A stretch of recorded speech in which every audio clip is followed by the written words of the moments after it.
Et ça fait malgré tout une année qu'on est en travaux. Alors on sait, les travaux de cœur de ville, c'est toujours très compliqué. Il y a une vie économique, il y a beaucoup de commerce à Saint-Jean, on a cette chance, mais en même temps c'est très impactant. Donc voilà, on est attentif à chaque retard, on est attentif à chaque travaux, coupure de rue, et on arrive tout doucement à la fin. Alors première phase en inauguration, c'est le 24 mai. On va passer un très bon moment. Je remercie aussi le président du département qui fait partie des financeurs et qui sera présent. Je crois que c'est important d'avoir aussi les financeurs à nos côtés, puisqu'ils ont aussi des objectifs. Je pense également à Telt, je pense à la région. Ils seront tous là. Et bien sûr que ce projet nous tient à cœur. On est dans le dispositif Petite Ville de demain avec tout un réseau.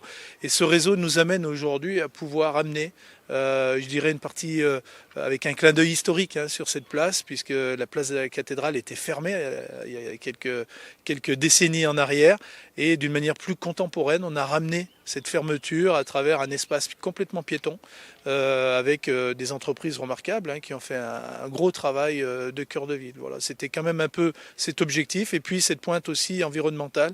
Aujourd'hui, on voit bien que les grandes places, avec le réchauffement, sont vides en plein été, sur la période de juillet-septembre.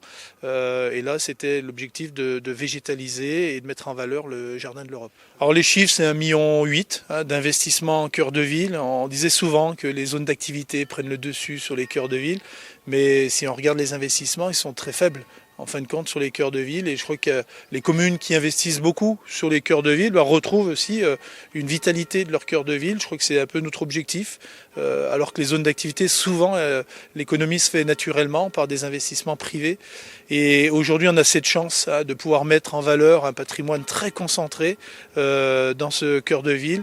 Patrimoine millénaire pour la plupart des bâtiments, et puis le musée Opinel qui est pas très loin, et le musée art populaire de Saint-Jean-de-Maurienne qui est aussi dans l'ancien évêché.